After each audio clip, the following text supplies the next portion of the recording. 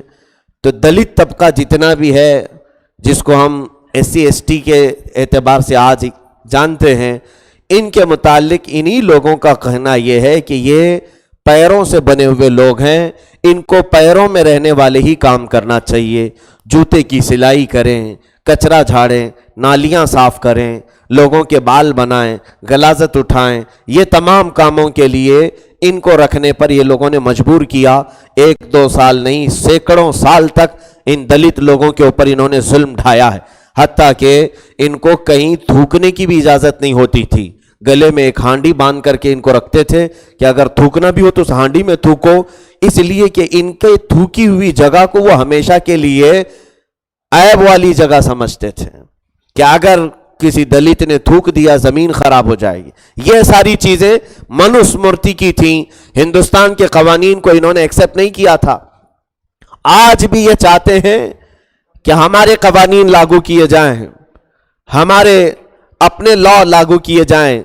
اس کے اعتبار سے ان کا کہنا یہ ہے کہ صرف اور صرف اعلیٰ پوسٹ جتنے بھی ہیں، مقامات جتنے بھی منصب ہیں، اس میں صرف اور صرف برہمن لوگ ہی آ سکتے ہیں، یعنی حکومت کرنے کا حق صرف ان لوگوں کو ہوگا، پرائم منسٹر سے لے کر MLA بننے تک کا حق صرف اور صرف انہی اعلیٰ ذات کے لوگوں کو ہوگا، باقی ووٹ ڈالنے کا حق بھی صرف ویش لوگوں کو ہوگا اور پھر ان کو ہوگا، باقی جو شودر ہیں ان لوگوں کو کوئی حقوق نہیں ہوں گے، ووٹ ڈالنے کے بھی نہیں، الیکشن لڑنے کی بھی نہیں، ان کے قوانین کے اعتبار سے۔ یہ اس زمانے سے یہ سوچ لے کر بیٹھے ہوئے ہیں۔ میرے عزیزو، یہ تو آج جو آپ دیکھ رہے ہیں مسلمان ایک بہانہ بنایا ہے، ان کو مسلمانوں سے زیادہ تکلیف دلت لوگوں سے ہے، کیونکہ یہ چھوٹی برادری کو اپنے اوپر ہرگز تسلیم نہیں کرتے۔ بس اوقات ایسا ہو گیا ہے کہ ڈپارٹمنٹ میں بھی کہ چھوٹے عہدے پر کوئی برہمن اعلیٰ ذات والا ہے، اس سے بڑے عہدے پر کوئی دلت بیٹھا ہوا ہے، تو یہ بالکل اس کو ہضم نہیں کر پاتے، تسلیم نہیں کرتے کہ یہ چھوٹی برادری والا ہے، چھوٹی ذات والا ہے، یہ ہم سے اوپر والی کرسی پہ کیسے بیٹھا ہے۔ تو یہ سب سے زیادہ ان کو تکلیف ان لوگوں سے ہے۔ میں آج یہ میسج دینا چاہتا ہوں کہ دلت برادری تقریباً یہاں پر ہندوستان میں بہت بڑی تعداد میں ہے، بڑی تعداد میں ہے، اور حقیقت میں دیکھا جائے تو سب سے پرانے شہری ہندوستان کے یہ لوگ ہیں۔ ہندوستان کے شروع سے آباد لوگوں میں یہی لوگ ہیں۔ باقی برہمن جو آریہ سماج ہے، یہ تو باہر سے آئے ہوئے لوگ تھے، ہندوستان میں نہیں تھے۔ تو یہاں پر پرانے زمانے سے دلت آباد رہے، اور انہی پر ایک زمانے تک اتیاچار، ظلم، ناانصافی ہوتی رہی، اور آج پھر ہندوستان اسی کگار پر جانے والا ہے، اسی جگہ پر لے جانے کی کوششیں اس کو چل رہی ہیں۔ اگر آج متحدہ طور پر آواز نہیں اٹھائی گئی تو یہ مٹھی بھر جماعت، یہ ایک مٹھی بھر جماعت سب پر راج کرنے کا جو خواب دیکھ رہی ہے، وہ کہیں نہ کہیں دوسری طاغوتی طاقتوں کے ذریعے سے ہم پر نافذ ہو جائیں گے، غالب آ جائیں گے۔ میرے عزیزو، ہندوستان کے قوانین کو نہیں ایکسیپٹ کرنا، اگر آج دیکھیں آپ معاملات ایسے ہیں کہ ان لوگوں نے پہلے سے بھی اس کا انکار کیا، تقریباً 50 سالوں تک تو یہ جھنڈے کو بھی نہیں مانتے تھے، ہمارے ہندوستان کی ترنگے کو بھی نہیں مانتی تھی یہ قوم، اور ایسے لوگ پورے ہندوستان میں دیش بھکتی کے نعرے لگا رہے ہیں، محض صرف اور صرف اس لیے کہ یہ اپنے مارنے کے نشانے کو اپنا نشانہ بنانے کے لیے ایک چیز کا یوز کر رہے ہیں، ہندوستان کی دیش بھکتی۔ در حقیقت ان کے اندر بھی نہیں، بہت ساری جاسوسیوں میں یہ پکڑے گئے ہیں، بہت سارے ملک کو خراب کرنے والے معاملات میں یہ پکڑے گئے ہیں۔ ان کے اندر اگر دیش بھکتی ہوتی تو کبھی بھی دیش واسیوں پر یہ اتیاچار نہیں کرتے، ہمت ہو جا کر بارڈر پر لڑتے، جو ملک کی سرحدوں کی حفاظت کے لیے کھڑے ہوئے ہیں، ان میں سے کسی بھی سرحد پر کھڑے ہونے والوں میں ان کا نام کبھی نہیں آیا، کبھی نہیں آیا۔ میں کھل کر کے آج اس لیے بتا رہا ہوں کہ جتنی ہماری لڑائی یہ کانسٹیٹیوشن کو خراب نہ ہونے کے لیے ہے، تو ایک بات میں آپ کو بتا دوں، دیکھیں اگر آپ کو لگ رہا ہے کہ ہمارا پائپ یا ہماری نالی جو ہے یہ بہہ رہی ہے، رس رہی ہے، یعنی یہاں سے پانی پھٹ گیا ہے، نکل رہا ہے، تو آپ جا کر کے اس پائپ کو باندھ رہے ہیں یا پھر جو ہے اس نالی کو دیکھ رہے ہیں، اس کی مرہم پٹی کرنے سے بہتر ہے یا پہلے جیسے گندا پانی جہاں سے آ رہا ہے وہاں جا کر کے دیکھیں، پہلے جڑ کو جا کر کے دیکھیں کہ کہاں سے آ رہا ہے۔ اسی طرح آج پارلیمنٹ میں جو مہرے بیٹھے ہوئے ہیں، ان کے خلاف آواز اٹھانے سے پہلے ہمیں یہ بھی سوچنا چاہیے یہ مہروں کے اندر جو زبان آئی ہے وہ کون سی گندی نالی سے آ رہی ہے۔ یہ ساری چیزیں جتنے بھی سانسد بن کر کے بھونک رہے ہیں، ان کو جو زبان کی غلاظت مل رہی ہے وہ سب RSS کے ذریعے سے ملتی ہے، پورے طور پر ان کو سپورٹ ملتا ہے اور یہ بھونکتے آتے ہیں، چلاتے رہتے ہیں۔ یہ تو مہرے ہیں، اور ان میں سے تو اکثر ایسے لوگوں کو بٹھایا گیا ہے جو جاہل ہیں، انگوٹا چھاپ ہیں، جن کو تاریخ بھی نہیں معلوم، ایسے لوگ سیاست میں ہیں، لیکن ان کے بیک سپورٹ میں جو ایک بڑی جماعت بیٹھی ہوئی ہے۔ میرے عزیز، آج پورے ہندوستانیوں کو، صرف مسلمان نہیں، جتنے بھی مائنورٹیز ہیں، سب کو متحد ہو کر اس مذموم اور ملعون تنظیم RSS کے خلاف بولنا چاہیے۔ خوف کس بات کا کھاتے ہو؟ ڈرتے کس سے ہو؟ کیا یہ خدا ہے؟ کیا یہ ملک الموت ہے؟ ان کی کوئی حیثیت نہیں سوائے اتنی کہ فرعون بھی ایک بار سر اٹھاتا ہے، لیکن اللہ عالم الغیب والشہادہ اس کی سرکوبی کے لیے موسیٰ بھی بھیجتا ہے۔ میرے عزیزو، آج ہندوستان میں جو معاملات چل رہے ہیں اس میں بیداری لانے کی ضرورت ہے۔ تم اس گندی نالی کی جڑ تک پہنچو کہ یہ کہاں سے نکل رہا ہے پانی، یہ کہاں سے خرابی ہے۔ عزیزان گرامی وقار، ابھی آتنکواد کے معاملے سے، دہشت گردی کے معاملے سے ہندوستان بہت ہی جوجھ رہا ہے، ہمارے لیے خطرہ ہے۔ ہم سب مل کر کے دہشت گرد اور ٹیررسٹ کے خلاف آواز اٹھاتے ہیں، ہر جگہ سے کوئی عالم ایسا نہیں ہوگا جو اس کے خلاف نہ بولتا ہو، تقریباً سب بولتے ہیں ہم اس کے خلاف ہیں، لیکن ہماری سرحدیں محفوظ نہیں۔ وجہ کیا ہے؟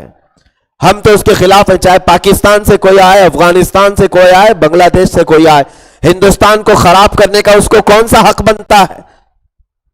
میں مانتا ہوں کہ ہم اسلام اور قرآن کو ماننے والے لوگ ہیں، لیکن اسلام اور قرآن میں کہیں یہ نہیں ہے کہ باہر سے آ کر کے کسی بھی ملک کے نہتے بچوں کو اور وہاں کی عورتوں کو بم بلاسٹ سے اڑا دیا جائے، قتل کر دیا جائے، کہیں نہیں ہے۔ اگر کوئی اس طرح ناحق آتا ہے تو ہم اس کے خلاف ہیں، لیکن میرے عزیزو، یہاں پر ہندوستان میں ان لا کو دیکھ کر اب جو حالات ہیں، اب کمیونل کر دیا گیا ہے۔ اگر کوئی ہندو بم باندھ کر کے بھی آئے تو اس کو آتنکواد نہیں کہا جاتا، اسے دیش دروہی نہیں کہا جاتا۔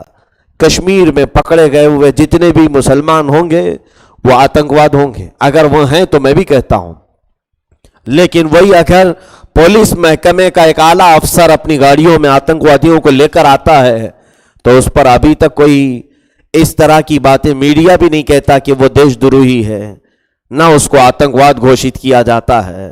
منگلور ایئرپورٹ میں ابھی ایک نان مسلم ہے، وہ بھی غیر مسلم ہے، اس نے بم فٹ کر دیا تھا، آپ کو اخبار معلوم ہوں گی، بم باندھنے کی کوشش کی اس نے یا اڑانے کی، ایئرپورٹ کو پکڑا گیا، اور پکڑا جانے کے بعد اس کو لایا گیا ہے، لیکن یہی رولنگ پارٹی کا ایک سانسد، ایک MLA کہتا ہے کہ وہ بے روزگاری سے بہت پریشان ہو گیا تھا، اس لیے اس نے ایسا کرنے کی کوشش کی۔ ہائے، یہ دیش بھکتی ہے۔ بے روزگاری سے جتنے پریشان ہیں وہ سب بم باندھ کے گھومے، تو ہونا تو یہ چاہیے تھا کہ وہ ایئرپورٹ کیوں گیا، اسے MLA صاحب یہ کہتے تمہارے گھر کے پاس آ جاتا، فٹ کر دیتا، تب بھی تم یہی کہتے ہیں کہ بے روزگاری سے پریشان تھا اس لیے میرے گھر کے پاس بم لگا کے گیا۔ یہ لوگ دوہری چال، جو دوگلی پالیسی پورے ہندوستان میں اپنائے ہوئے ہیں، اس کو سمجھنے کی ضرورت ہے۔ میرے عزیزوں، یہاں پر ہندوستان میں برسوں سے ہم ساتھ رہے ہیں، تمام مذاہب یہاں پر ساتھ رہے ہیں، لیکن آج جس رنگ کو دینے کی کوشش کی جا رہی ہے، یہ بڑے بڑے نیتاؤں کا کہنا یہی ہے کہ ہندوستان ایک ایسا ملک ہے جو جذباتی ملک ہے، ایموشنل بہت جلدی ہوتے ہیں یہاں کے لوگ، اور یہاں کے لوگوں کو تم 70 دن بھوکا رکھو، ایک بار ان کے سامنے مذہب کی بات کر لو وہ خوش ہو جائیں گے، ان کا کہنا بھی ہے۔ اس لیے ہندوستان کا کوئی الیکشن وکاس کے نام پر نہیں لڑا جا سکتا، یہ انہی لوگوں کی بولتی ہے جو میں بول رہا ہوں، انہی کی بولی ہے۔ کہتے ہندوستان کو ترقی، کرنٹ، پانی، بجلی، ان تمام چیزوں پر نہیں جیت سکو گے، ان کو جیتنا ہو تو رام رحیم کے نام پر، بھگوان وغیرہ کے نام پر، ہندو مسلم کے نام پر جیت سکتے ہو۔ یہی چیز یہ آج تک کرتے آ رہے ہیں۔ آج دیش واسیوں کو میں پیغام دینا چاہتا ہوں، ہندوستان کے ہر شہری کو، اب بھی اگر نہ سمجھو گے تو پھر یہ مٹا دیں گے، اس لیے کہ جو اپنی کرسی کی لالچ میں مبتلا ہے، نہ وہ ہندو دیکھتا ہے، نہ مسلم دیکھتا ہے، نہ کوئی سکھ عیسائی کو دیکھتا ہے، اسے صرف اپنی کرسی کی پڑی ہوتی ہے۔ جس دن تم اس کے مقابل میں بھی کھڑے ہو گئے، وہ ہندوؤں کا بھی قتل عام شروع کرے گا۔ اس لیے درندہ کسی کا نہیں ہوتا، ظالم کسی کا نہیں ہوتا۔ آج ملک کے جتنے باشندے ہیں متحدہ طور پر آواز اٹھائیں کہ انہیں ظلم کرنے سے بچائیں۔ میرے آقا صلی اللہ تعالیٰ علیہ وسلم کی ایک حدیث میں بتاتا ہوں، ہم کیوں بول رہے ہیں آج، ہم کیوں بول رہے ہیں آج، مسلسل ہم کئی ہفتے سے بول رہے ہیں۔ میں ایک حدیث پر عمل کر رہا ہوں، اللہ رب العزت سارے لوگوں کو اس حدیث پہ عمل کی توفیق بھی عطا فرمائے۔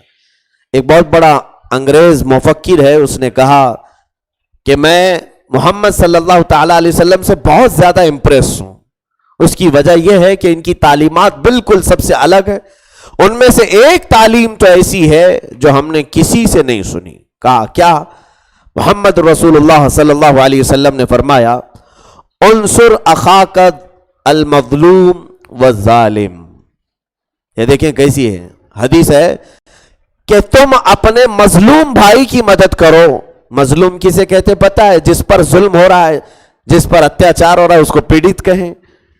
تم اپنے مظلوم بھائی کی مدد کرو، لیکن ساتھ میں میرے آقا صلی اللہ علیہ وسلم نے بھی فرمایا اب ظالم کی بھی مدد کرو۔ یہ سوچنے کی بات ہے، تم مظلوم بھائی کی مدد کرو اور ساتھ میں ظالم کی مدد کرو، یہ بھی آیا ہے۔ اب یہاں پر جو شارحین نے فرمایا کہ مظلوم کی مدد تو سمجھ میں آتی ہے، ہم جائیں گے ظالم کی مدد کیا ہے، ظالم کی کیسے مدد کی جائے؟ تو محدثین نے فرمایا کسی کو بھی جو ظالم ہے، تم دیکھو وہ ہے تو انسان نا، وہ ہے انسان، اس کو ظلم کرنے سے اگر تم نے بچا لیا تو گویا کہ تم نے اس کی مدد کی ہے۔ ظلم کرنے کے بعد وہ جہنم میں جائے گا، ظلم کرنے کے بعد وہ آخرت میں برباد ہوگا، اپنے لیے بہت سارے وہ بلائیں جھیل لے گا۔ تو تم نے اگر اس کو ظلم کرنے سے روکا ہے تو گویا کہ تم نے اس کو جہنم میں جانے سے روکا ہے، تو مدد ہوئی کہ نہیں ہوئی؟ اور کفر و شرک بھی ظلم ہے، ان الشرک لظلم عظیم، اس سے بھی ہم روکتے ہیں، اس لیے کہ وہ ظلم سے بچ جائے گا تو جہنم میں جانے سے بچ جائے گا۔ میرے عزیزو، آج ظالموں کے خلاف اگر تم آواز اٹھاؤ گے تو در حقیقت ان کی بھی یہ مدد ہے، ہم ان کی بھی مدد کرنا چاہتے ہیں کہ تم ظلم کر کے اپنے اوپر بلائیں نہ جھیل لو، ہم تمہارے ہاتھ کو روک رہے ہیں۔ اسی لیے امام حسین شہید کربلا رضی اللہ تعالیٰ عنہ میدان کربلا میں کئی مرتبہ آپ کے خطبے میں یہی الفاظ آئے تھے، یہی الفاظ آپ خطبے میں آخر وقت جب تیر چلانے کی بات آئی تب بھی آپ نے فرمایا کہ اے لوگوں، میرے خون سے اپنے ہاتھوں کو رنگ کر جہنم میں مت چلے جانا، میں تمہیں روکتا ہوں میرے خون سے اپنے ہاتھوں کو آلودہ کرنے سے۔ کیوں؟ امام حسین یہ ان کو روک رہے تھے، ان کے ساتھ مدد فرما رہے تھے کہ تم اگر رنگ لوگے خون سے اپنے ہاتھوں کو تو جہنم میں چلے جاؤ گے، تم دوزخ میں چلے جاؤ گے۔ اور ہمارا منشا یہ ہے کہ ہم ہر ایک کو دوزخ میں جانے سے روکیں، ہم ہر ایک کو جہنم میں جانے سے روکیں۔ اس لیے ہم ظالموں کے خلاف بھی آواز اٹھاتے ہیں، جو بھی ظلم کر رہا ہے مذہبی اعتبار سے ہو یا پھر اخلاقی اعتبار سے، جس طرح کا بھی ظلم ہوگا اس کے خلاف ہم آواز اٹھائیں گے۔ اب میں میرے عزیزوں تھوڑی سی باتیں یہاں پر قانون کے سلسلے میں عرض کرنا چاہ رہا تھا. قانون ہندوستان کا جمہوری قانون جو ہے یہ ہمارا بنایا ہوا ہے، اس میں فلیکسیبلٹی ہے، جب چاہے اس میں اضافہ کر سکتے ہیں، بڑھانے کی اس میں گنجائشیں رکھی گئی ہیں، اس اعتبار سے بڑھایا جائے گا. لیکن جو فارمیٹ پہلے سے تیار ہیں کہ تمام مذاہب والوں کو ایک ہی ادھیکار، ایک ہی حق دے کر کے اس میں جو کچھ ہو سکتا ہے وہ بڑھایا جائے. لیکن آج یہ جو سی اے اور این آر سی کے جو معاملات آپ سن رہے ہیں جگہ جگہ پر، اسی قانون کا النگھن کیا گیا، اس کے خلاف کیا گیا. انہوں نے ایک مذہب کو، مسلمانوں کو الگ رکھ کر کے باقی دوسرے مذہبوں کے نام لے کر قانون بنایا. ہندوستان میں کبھی اس طرح کسی بھی قوم کا یا کسی بھی یعنی ریلیجن کا نام لے کر کے قانون نہیں بنا سکتے کہ باہر سے آئے ہوئے سکھوں کو، بدھوں کو، جینیوں کو، پارسیوں کو، ہندوؤں کو ہم ہندوستان کی شہریت دے دیں گے، سٹیزن شپ دے دیں گے، مسلمانوں کو نہیں دیں گے. یہ کیسی باتیں آئی، یہ کیسی باتیں آئی میرے عزیزو. یہاں پر ایک مذہب کے نام پر جو الگ کیا گیا، یہی قانون کا النگھن ہے. میں سوچتا ہوں 2 دن کے بعد جب پردھان منتری لال قلعے سے بھاشن دے رہا ہو قانون کی حفاظت کے لیے، تو کس منہ سے بولے گا؟ 26 جنوری یوم جمہوریہ ہے. قانون کی حفاظت کے لیے ہر پرائم منسٹر پورے ہندوستانیوں سے خطاب کرتا ہے کہ تم ہندوستان کے قوانین کی حفاظت کرو. جو خود ہی چور ہو اور خود ہی حفاظت نہیں کر رہا، وہ پورے ہندوستانیوں کو کیا میسج دے گا؟ کیا میسج دے گا؟ کیا وہ حفاظت کرنے کی بات کر سکے گا؟ وہ کرے گا، اس لیے کہ جھوٹ بولنے کی عادت ہے. میرے عزیزو، آج آپ پھر سے یہ اتحادی طور پر یہ کہیں کہ ہندوستان کا قانون ہمارے لیے الحمدللہ اچھا تھا، اچھا ہے. اب انہوں نے جو چیزیں اس میں شروع کی ہیں، کبھی پرسنل لا پر اٹیک، کہ اب تک ایسا تھا کہ کورٹ ہمیں اختیار دے چکی تھی کہ طلاق کے جو معاملات ہیں تمہاری شریعت کے مطابق حل کیے جائیں گے. تمہاری شریعت میں جو طلاق کے متعلق معاملات ہیں اسی حساب سے کورٹ میں فیصلے ہوتے تھے. کورٹ کا ہر جج ہماری شریعت کے قوانین پڑھا ہوا ہوتا تھا، مسلمانوں کے لا پڑھا ہوا ہے. ہر ایک کو، حنفی کیا، شافعی کیا ہے، کورٹ کے ہر جج کو معلوم ہے. لیکن اب انہوں نے اس پر اٹیک کیا کہ نہیں، سول کوڈ لانے کی کوشش کی جا رہی. سول کوڈ بھی یہ ایک بہت ہی مذموم حرکت ہے کہ سارے لوگوں کو ایک ہی چیز میں باندھنا، سب کی شادیاں ایک ہی طرح ہوں، سب کے طلاق ایک ہی طرح ہوں. ہندوستان اس چیز کو نہیں ایکسپٹ کر سکتا.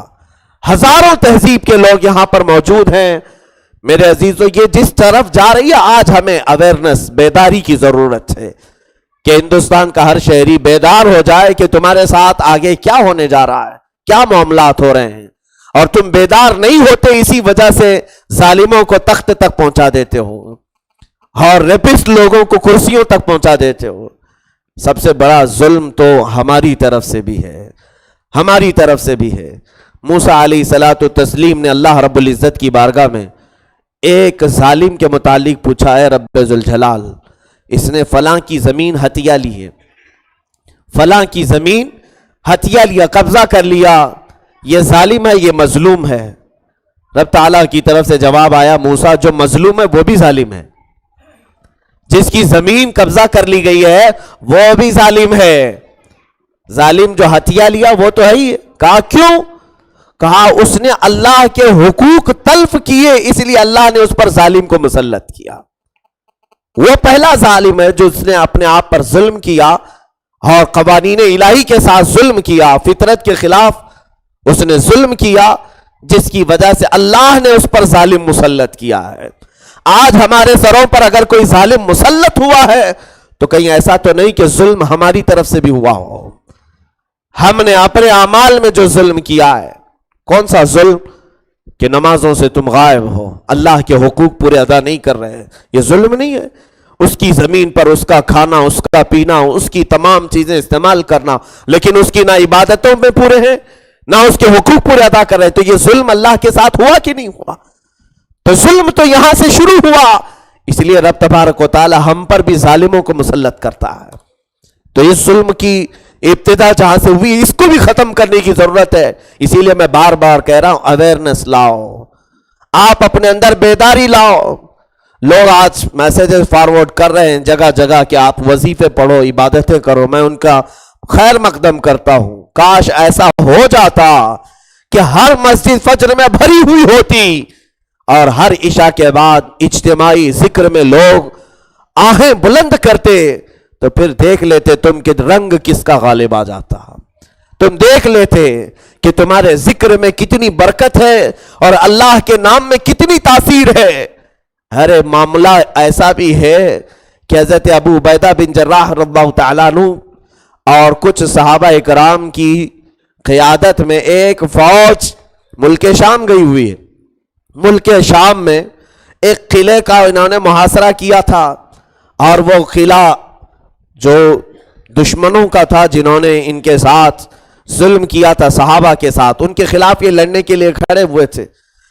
وہ قلعے کے اندر محفوظ بیٹھے ہوئے تھے، اندر سے وہ گولہ باری کرتے تھے، تیر چلاتے تھے باہر جو صحابہ کھڑے ہوئے تھے۔ 40 دن کا عرصہ گزر گیا، 40 دن تک یہ ان کے حملوں کو برداشت کرتے رہے۔ اندر وہ محفوظ ہیں، دیواروں کے پیچھے چھپ کر کے وہ تیر برساتے، اور یہ نہتے صحابہ باہر کھڑے ہوئے ہیں، کیا کرتے؟ 40 دن کے بعد سپہ سالار جو صحابہ کے تھے، دیکھیں میں آپ کو بتا رہا ہوں قوت ایمانی کیا ہے، ایمانی طاقت ہوتی کیا ہے۔ انہوں نے سب کو جمع کیا، کہا بہت ہو گیا ہے، ان کے تیر ہم نے بہت کھائے، مقابلہ کرنے کے لیے باہر نکلتے نہیں۔ تو انہوں نے ایک اونچے ٹیلے پر کھڑے ہو کر کے کہا، میں نعرہ لگاتا ہوں اللہ کے نام کا، تم بلند آواز سے اللہ اکبر کہو۔ انہوں نے صرف تکبیر بلند کیا، جو سپہ سالار صحابہ تھے، صحابی تھے، انہوں نے کہا تکبیر، تو صحابہ نے اتنی زور سے اللہ اکبر کہا کہ تیسری مرتبہ اللہ اکبر کہنے سے پہلے قلعے کی دیواریں ٹوٹ گئی تھی۔ قلعے کی دیواریں ہر طرف سے ٹکرا گئی اور دھرار پڑ گئی اور ٹوٹ گئی۔ تھوڑی دیر کے بعد ان صحابہ کی جماعت نے جیسے اسے دھکا دیا، دیواریں پوری کی پوری زمین بوس ہو گئی، دشمنوں پر یہ غالب آ ہے۔ صرف نعرہ تکبیر سے بلند آواز انہیں فتح عطا کر سکتی ہے۔ تو تمہارا اجتماعی طور پر جمع ہو جانا اور ذکر کرنا ان کی چولیں بھی آج ہلا دے گا، ان کے کرسیوں کے اقتدار پر بیٹھے ہوئے تختوں کو بھی ہلا دے گا۔ لیکن آج بات یہ ہے کہ مسجدیں خالی ہیں اور سینما گھر بھرے ہوئے ہیں، آج بھی قطار وہاں لگتی ہے، یہاں تو پوری خالی کی خالی صفیں ہیں۔ اگر گناہ خرید کر کے لینا پڑے تو تم لائن لگا کر خرید رہے ہو، لائن لگا کر خرید کر کے وہاں جاتے ہو، اور یہاں مفت میں تمہیں جنت کی خیرات دی جائے، یہاں پر لوگ مفت میں لینے کو تیار نہیں۔ کیا یہ ظلم نہیں ہے؟ کیا یہ ظلم نہیں ہے؟ ظلم تو ہماری طرف سے ہم نے شروع کیا ہے۔ دوسری جگہ پر تم جاتے ہو، بہت سارے معاملات ایسے ہیں کہ جہاں رات بھر جاگتے ہو، رات بھر عیاشی کر کے آ جاتے ہیں، 5 منٹ سے 10 منٹ تمہارے لیے 4 رکعت اللہ کی بارگاہ میں پڑھنا دشوار کیسے ہو جاتا ہے؟ کیا یہ ظلم نہیں ہے؟ کیا یہ ظلم نہیں ہے؟ بتاؤ، آج تک مسجد میں آنے کی فیس کون لیا ہے تم سے؟ کس نے تم سے فیس مانگی؟ کیا گیٹ پر کوئی کھڑا رہتا ہے چوکیدار کہ اندر آنے پر تمہیں ٹکٹ لینا ہوگا؟ فین یوز کر رہے ہو اس کے پیسے دینے پڑیں گے، مسجد کا پانی استعمال کر رہے ہو اس کی فیس اتنی ہے، ٹوائلٹ باتھ روم دھڑلے سے استعمال کرتے ہو اس کی فیس دینی پڑتی ہے، ساری چیزیں تو مفت استعمال کرتے ہو۔ یہ اللہ رب العزت کے گھر میں آنے والوں کے لیے ہم نے ساری سہولیات رکھی ہیں، اور پھر ہماری قطاریں اور ہماری لائنیں، ہماری بھیڑ ان جگہوں پر ہے جہاں پیشاب کے بھی پیسے لیے جاتے ہیں، پیشاب کے بھی پیسے لیے جاتے ہیں، وہاں پر بھیڑ ہے۔ جہاں پر 2 گھنٹے 3 گھنٹے عیاشی کرنے کے پیسے الگ الگ لیے جاتے ہیں، وہاں پر بھیڑ ہے۔ عزیزان گرامی وقار، جب اللہ تعالیٰ نے قرآن میں فرمایا ما اصابکم من مصیبت فبما کسبت ایدیکم، جو کچھ مصیبتیں تمہیں پہنچی ہیں یہ تمہارے اپنے ہاتھوں کی کمائی ہے، یہ تمہارے اپنے ہاتھوں کی کمائی ہے۔ ظلم کا خاتمہ اس وقت ہوگا جب آپ ظلم سے باز آ جائیں، آپ ظلم سے باز آ جائیں۔ اپنی جانوں پر جو اب تک ظلم کر رکھا ہے، تم خود اپنے آپ کو مسلمان کہلانا نہیں چاہ رہے ہو تو مدد کیسی آئے گی؟ مدد کیسے آئے گی؟ مجھے حیرت ہوئی، ابھی دلی جا کر کے آیا، شاہین باغ، وہاں کی ماؤں اور بہنوں کا جذبہ دیکھا، خوشی ہوئی۔ لیکن ایک حیرت کی بات میں آپ کو بتاؤں، میں اپنے لباس میں ملبوس، میں جب باہر ہوں یا جب کسی ممبر پر ہوں تو صرف یہ سوچتا ہوں کہ رسول کریم صلی اللہ تعالیٰ علیہ وسلم کی نیابت کا ایک منصب ملا ہے، اس منصب کو کوئی ہلکا نہ سمجھے۔ میرے یہ لباس کا تمام جو تصور ہے صرف اس لیے کہ یہ جو مقام ہے، یہ جو منصب ہے، اس کو کوئی ہلکا نہ سمجھے۔ باقی رہی بات، میں عام سفر کر رہا ہوں، ٹرین میں ہوں، بس میں ہوں، تو کوئی مجھے پہچانے بھی نہیں، میں سادے لباس میں جانا پسند کرتا ہوں۔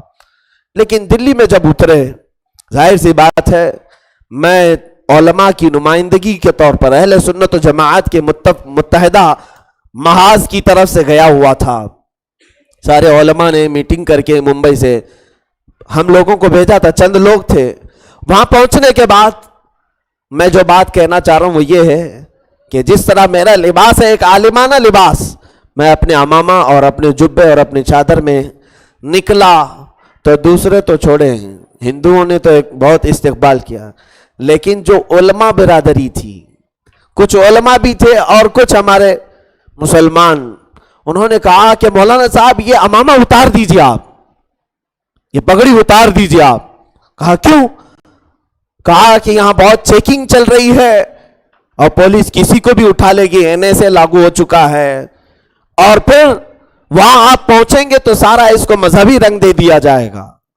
مجھے حیرت ہوئی کہ اسی اسٹیج کے پاس سکھ اپنی پگڑیاں پہن کر کے بیٹھے ہوئے ہیں، پنڈت اپنے کیسری رنگ میں بیٹھے ہوئے ہیں، عیسائی اپنا سلیب لگا کر کے بیٹھا ہوا ہے، اور مسلمان مجھ سے کہہ رہا ہے کہ تم اپنا عمامہ اتار لو، پگڑی اتار لو۔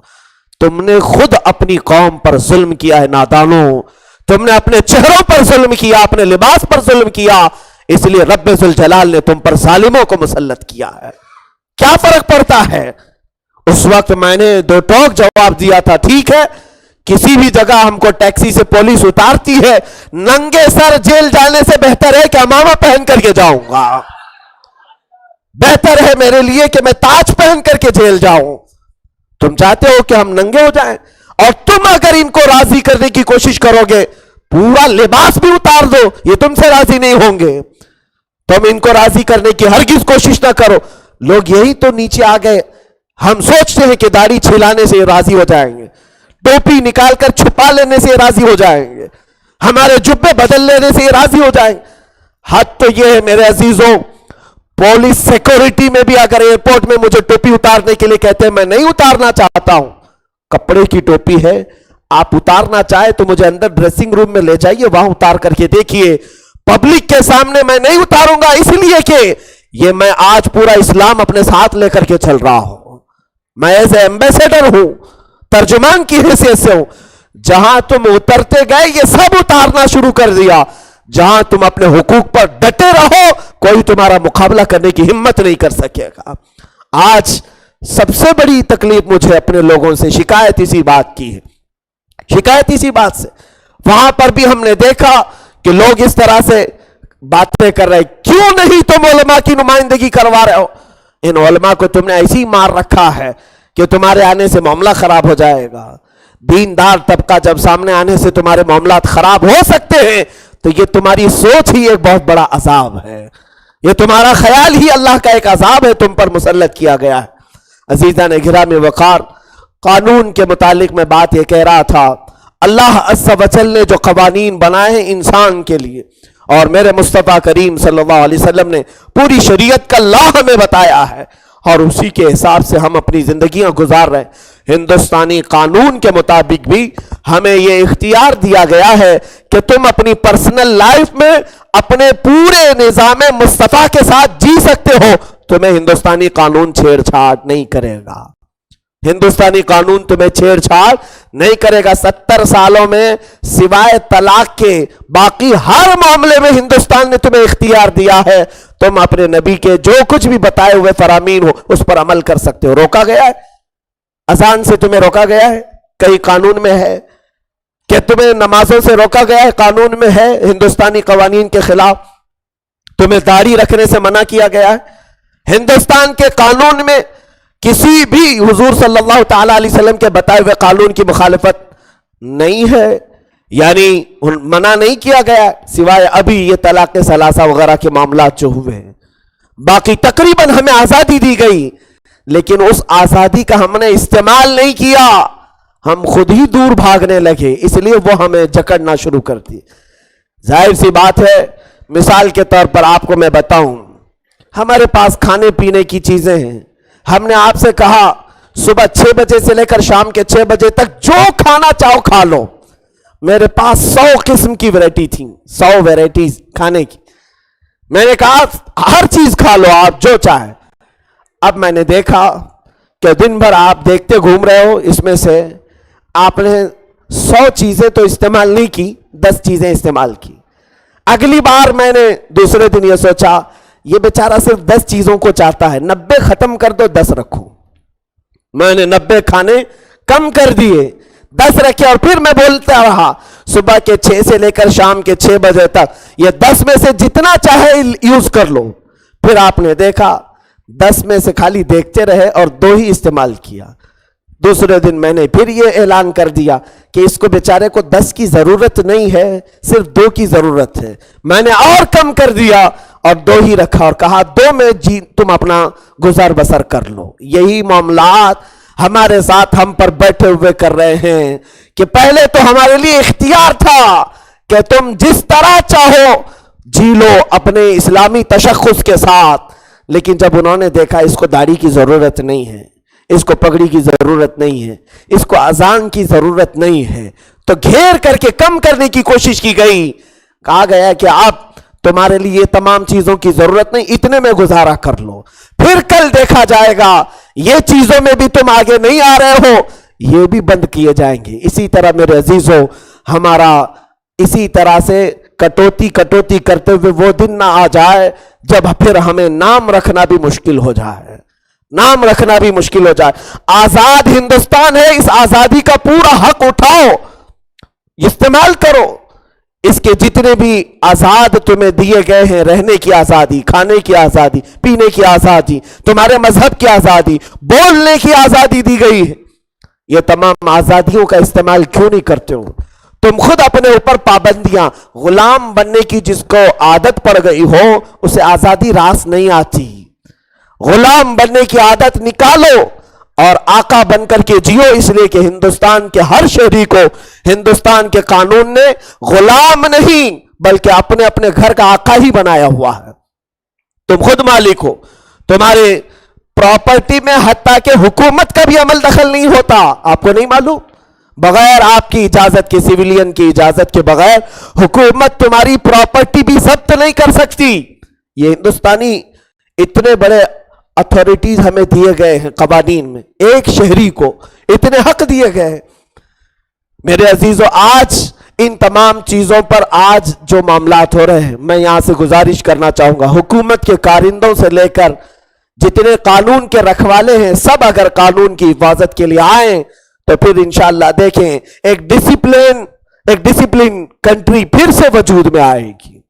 آج جو قانون کے سب سے زیادہ النگھن ہمارے شہروں میں ہوتے ہیں، ارے میاں قانون کی حفاظت کرنے والا وردی پہن کر کے سگنل پر کھڑا ہے، 500 روپے میں 100 روپے میں وہ قانون بیچ دیتا ہے، ہوتا نہیں ہے؟ تمہیں پکڑ لیا گیا، تم قانون کے خلاف کر رہے تھے، سگنل توڑ کے جا رہے تھے، پکڑ لیا گیا اور پھر وہ مینج ہو گئے، کتنے میں؟ بہت تھوڑی سی رشوت میں۔ تو در حقیقت قانون کے رکھوالے بھی قانون کی حفاظت کریں، ظاہر سی بات ہے رشوت کا معاملہ، کرپشن کا معاملہ، یہ سب دم توڑ جائے گا۔ آج جو میں نے محسوس کیا، این آر سی سے ان کا کوئی فائدہ نہیں، کوئی لینا دینا نہیں، کہاں سے یہ کروڑوں لوگوں کو نکالیں گے؟ نکال بھی نہیں سکتے۔ یہ جھوٹ جو الاپا جا رہا ہے، اس کی ایک وجہ میں آپ کو بتا دوں، ایک وجہ ہندوستان کو انہوں نے اچھی طرح سے دیکھا ہے کہ بہت سارا کرپشن ہے، اتنے کرپٹ یہاں پر آفیسرز بھی موجود ہیں۔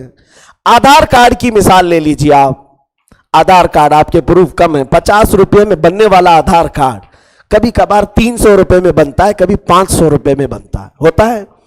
پاسپورٹ کی فیس تقریباً 1000 سے 1500 روپے ہے، لیکن بننے تک آپ کو 5000 روپے خرچ آ جاتا ہے۔ پولیس کو بھی آپ خوشی سے 2000 روپے دے دیتے ہیں، ہر پروف بنانے کے لیے یہاں پر آپ پیسہ خرچ کرتے ہیں، جبکہ آدھار کارڈ اور ووٹر آئی ڈی ہو، پاسپورٹ سب کو ضرورت نہیں پڑتی، جو باہر جانا چاہ رہا ہے اس کو۔ تو یہ جس کی زیادہ ضرورت نہیں، اس کے لیے بھی آپ 1000 2000 خرچہ کر رہے ہیں، 1000 2000 خرچہ کر رہے. لیکن جہاں آپ کے ہندوستانی شہریت کی بات آ جائے گی, NRC میں تمہارا نام آ گیا, تم اگر پروف نہیں دے پائے تو تم کو ڈیٹینشن سینٹر بھیج دیا جائے. یہ تو بہت بڑی بلا ہے. آدمی سٹپٹا جائے گا, میری اتنی جائیداد ہے, میرا گھر ہے, میری دکان ہے, اگر میرا نام پروف میں نہیں آیا تو میں تو چلا جاؤں گا ڈیٹینشن سینٹر میں. وہ ہاتھ جوڑنا شروع کرے گا آفیسر سے کہ بھیا بنا دو, کسی طرح بنا دو, لے لو. اور یہ ہو کر رہے گا. کتنے لوگ یہاں پر امانت دار ہیں جو آتے ہیں, ارے بڑے بڑے جو امانتوں کو چیک کرنے والے لوگ آیوکت تھے وہ بھی کرپٹ نکلے ہیں, بڑے بڑے لوگ. اب جب سٹیزن شپ کے معاملات آئیں گے اور تم سے اگر کہہ دیا جائے, آپ سے میں پوچھتا ہوں کہ تمہارے پاس پروف پورے نہیں ہوئے ہیں, تھوڑے سے نکلے ہیں, اور آفیسر نے صرف آپ سے کہا 10,000 روپے دے دو, میں تمہارے کاغذات بنا دوں گا, خوشی سے آپ لا کر کے دیں گے, اور پھر بھی وہ ویلیو کے حساب سے بولیں گے. تمہاری اگر 1 کروڑ کی پراپرٹی ہے تو تمہارے کاغذات بنانے کے لیے 10,000 تھوڑی نہ مانگے گا, وہ 1 لاکھ بھی مانگ سکتا ہے, 50,000, اور آپ خوشی سے دو گے بھی کہ بھائی یہاں اتنی بڑی ہماری جائیداد ہے, ہمارا گھر بار بینک بیلنس سب چلا جائے گا, بنا لو 50,000 روپے میں. یہاں جن کے گھر ٹوٹتے ہیں وہ کاغذ بنانے کے لیے لاکھوں خرچہ کرتے ہیں, جن کے روڈ پر دکانیں آ رہی ہیں وہ کئی لاکھوں روپے میں اپنے پرانے پیپر یا کسی طرح رشوت دے کر کے پیپر بنا لیتے. ہو رہا ہے کہ نہیں ہو رہا ہے؟ اب سنیے, آپ ہندوستان کے 135 کروڑ لوگ ہیں, 137 کروڑ ہو گئے ابھی. ان میں سے اگر انہوں نے 1 کروڑ لوگوں سے بھی 10-10 ہزار روپے لیے تو ان کے پاس تو 10,000 کروڑ ایسی آئیں گے 1 کروڑ لوگوں سے. اور میں سمجھتا ہوں کہ اگر 135 کروڑ میں 35 کروڑ کو انہوں نے NRC میں لایا کہ تمہارے پروف صحیح نہیں, میں سمجھتا ہوں اس سے زیادہ کے بھی لوگ ہو سکتا ہے پروف نہیں ہوں گے ان کے پاس. 35 کروڑ لوگوں سے اگر 10-10 ہزار بھی لیا, تقریباً 3.5 لاکھ کروڑ کی ملکیت ان کے پاس آئے. یہ کرپشن کا ایک دروازہ کھولنا ہے. در حقیقت پیسوں کی کمی ہو گئی حکومت کے پاس, بینکیں دیوالیاں ہو رہی ہیں اور ہر جگہ پیسے قرضے لیے جا رہے ہیں. کیوں نہ پھر سے پبلک سے ایٹھا جائے, جیسے اس سے پہلے 15 لاکھ آنے کے وعدے کے حساب سے اکاؤنٹ کھلوا کر 1-1 روپے ڈلوا لیے تھے. 1-1 روپے آپ اس کو معمولی سمجھتے ہیں؟ 135 کروڑ لوگ, اس میں 100 کروڑ لوگ بھی 1-1 روپے ڈالتے ہیں تو 100 کروڑ ویسے ہی آ جاتے ہیں حکومت کے پاس. 1-1 روپے کا چندہ بھی بہت ہوتا ہے ہندوستان میں.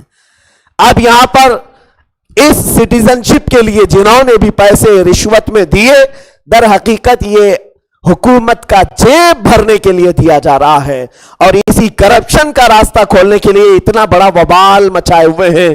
ان کو در حقیقت ڈیٹینشن سینٹر میں بھیجنے کی اتنی ہمت بھی نہیں, طاقت بھی نہیں, اور بھیج بھی نہیں سکیں گے. کہاں بھیجیں گے؟ کروڑوں لوگ جا سکیں گے کہیں؟